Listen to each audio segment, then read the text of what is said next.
Let's get to our prophecy update. Thank you.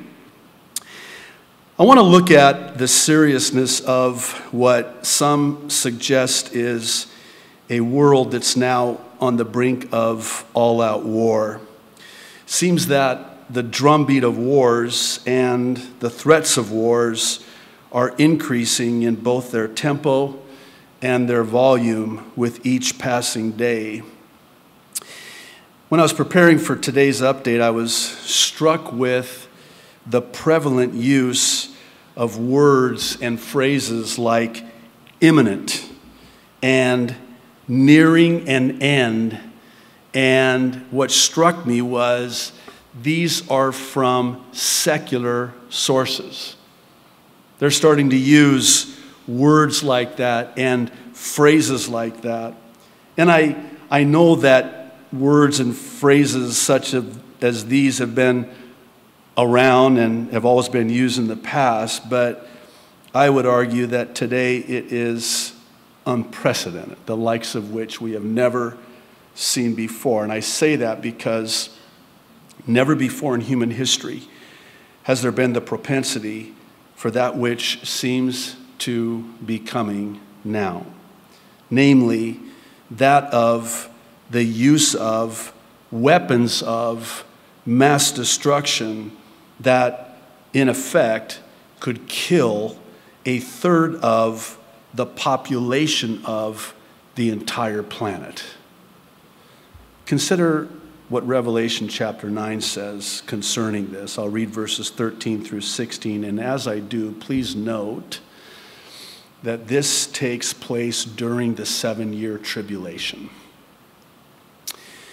Unique to the book of Revelation, you have this divine outline for the interpretation. Chapter 1 is past, chapters 2 and 3 are present, chapter 4 verse 1 and on to the end of chapter 22 are all yet future. Chapter 4 is the rapture, chapter 6 through 19, the 7-year tribulation, and oh, by the way, the 7-year tribulation, chapters 6 through 19, you know how many times the word church is found in chapters 6 through 19 dealing with the 7-year tribulation? 0. You know how many times the word church is found in chapters 1, 2, and 3? 19. Why is the word church not found even one time in chapters 6 through 19 in Revelation? Because the church is not in the tribulation.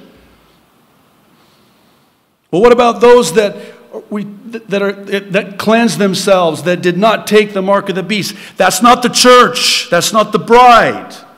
Those are tribulation saints. There's a distinction there. Okay, I feel better. Let's get back to the prophecy update already in progress here.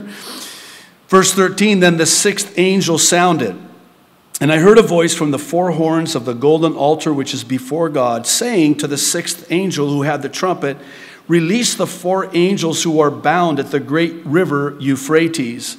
So the 4 angels who had been prepared for the hour and day and month and year, interesting, were released to kill, listen, a third of mankind.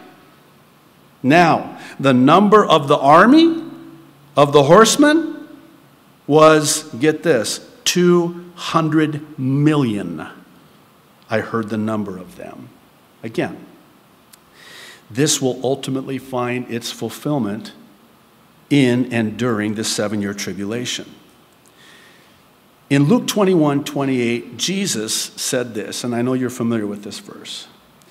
Now, when these things, hang on to that, these things begin, key word, to happen, look up and lift up your heads because your redemption draws near.